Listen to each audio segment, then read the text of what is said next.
Okay, let's dive into this explainer and demystify what is literally the ultimate tool for developers who need absolute, total control over remote cloud servers. I'm talking about SSH. If you've ever wondered how software engineers securely manage infrastructure that's sitting miles away on platforms like AWS, DigitalOcean, or Hostinger, well, you're in the exact right place. Today, we're breaking down the Secure Shell protocol. We're going to turn what looks like intimidating hacker screen magic into a completely clear, logical, and highly practical process. So here's our agenda for today.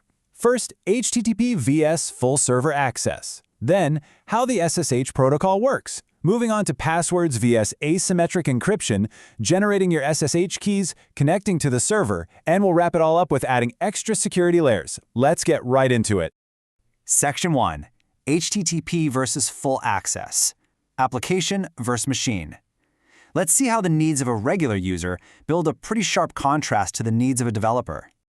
Think about it this way, right? Public users just talk to an application process, maybe something like a Node.js or Python server using HTTP. They're making these really simple restricted requests at the application level, like asking a website to load a picture or save a comment. But as a developer, you need full, unrestricted access. You're not just visiting a website as a guest. You need the sheer power to create files, delete files, actively kill rogue processes, install underlying system software, and literally reboot the entire remote machine just as if it were sitting physically on the desk right in front of you. And, well, that is exactly what SSH provides. Section 2. How SSH works. The Secure Protocol. So how exactly does SSH bridge the gap between your local computer and a remote Linux machine hosted out there in the cloud? Check out this fantastic quote. Technically, you can just say that my keyboard is forwarded there. If I press keys on my keyboard, they execute on the remote machine. Honestly, this brilliantly illustrates the core concept. When you open up an SSH connection, you are creating a highly secure, heavily encrypted tunnel straight across the open internet. It's kind of like taking your physical keyboard, stretching a massive virtual cable thousands of miles across the globe, and plugging it directly into that remote server. So when you type basic commands, like listing directories or making folders locally, those commands travel instantaneously through that secure tunnel and execute directly on the cloud server.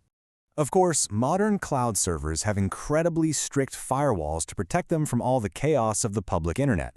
Think of a server like a massive office building, with tons of different doors, which we call ports. Just like HTTP runs openly on port 80 and HTTPS on port 443 so anyone in the world can walk through the front door and view a website, SSH has its own dedicated specialized gateway. That gateway is port 22. This specific port is the universally designated entry point for the Secure Shell service on any Linux machine. But here's the catch. If you just leave port 22 open publicly without any form of robust protection, anyone with your server's IP address gets root access to your machine. And let me tell you, root access means absolute, God mode control over the operating system. An attacker could delete your entire database, hijack your processing power, or completely take your business online. Obviously, that's incredibly dangerous, which leads us directly to an absolutely crucial concept: authentication. How do we conclusively prove to the server that we are exactly who we say we are? Section 3. Passwords versus asymmetric encryption. Choosing security.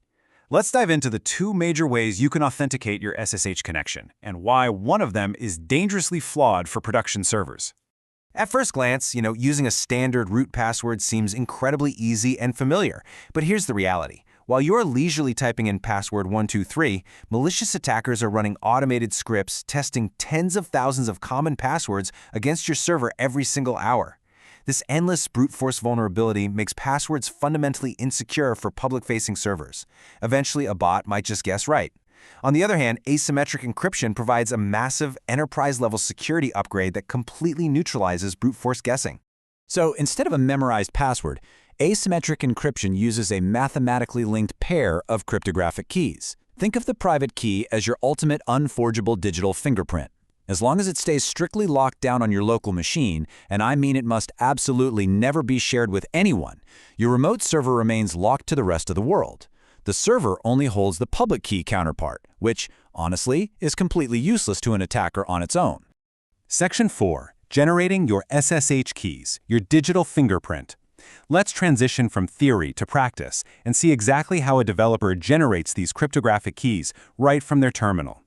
By simply opening your local terminal and running the built-in command, SSH keygen, and maybe providing your email as an identity marker, your machine instantly generates both pieces of this cryptographic puzzle simultaneously. You'll get your highly secret private key file and a second file ending in .pub, which is your public key. Think of the .pub file as an open padlock that anyone can look at and hold, and your private key as the one and only physical key in the universe that can actually open that exact padlock. So the crucial point here is this exact sequence. First, you generate the paired keys locally on your laptop. Then, you take that .pub public key file, the padlock, right? And you copy its contents over to the remote server. Once your public key is physically dropped into the server's configuration, the server starts acting as an exclusive, strict VIP bouncer.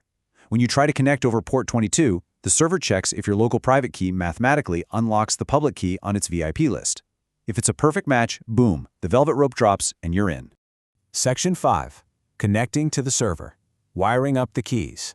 Now that we've got our keys, let's look at how to actually wire them up to a remote Linux VPS like an Ubuntu machine. To initially set this up, you use your default root password to log into the server just this one single time, essentially using a temporary passcard so you can go in and change the locks. Once you're inside, you navigate to a hidden directory called .ssh on the remote machine. Inside that remote folder, there's a special file called authorized_keys. You simply paste the text string of your public key directly into this file and save it. And that's it. The bouncer now officially has your unique ID on file. The next time you want to connect from your computer, you run a slightly modified SSH command. You use the -i flag to point SSH directly to your local private key file, followed by your server's username and IP address. The server instantly authenticates you cryptographically behind the scenes and seamlessly hands over the terminal. Absolutely no password required, and it is perfectly secure. And once you're inside via SSH, the machine is completely yours to command. You can update system packages across the entire operating system with a quick apt-get update. You can install powerful tools like Docker, launch an Nginx web server on port 80. You can instantly view your live site in a standard web browser anywhere in the world. And hey, if a process hangs or something goes wrong, you can surgically kill that container process remotely. You literally have absolute power over the machine. Section 6. Adding extra security layers. Locking down the server. Okay, our application is running and we can log in securely. But wait, we have one major vulnerability left to close before this server is truly production ready. Since our cryptographic keys are working perfectly, we need to completely disable standard password logins.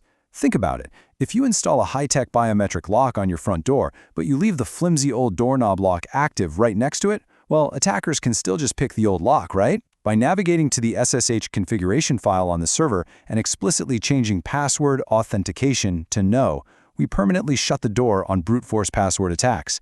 Even if someone somehow guesses the old root password, the server simply will not accept it anymore. By combining these strategies, you're basically building an impregnable fortress around your infrastructure. For true enterprise-grade security, you rely exclusively on your private keys and permanently disable passwords.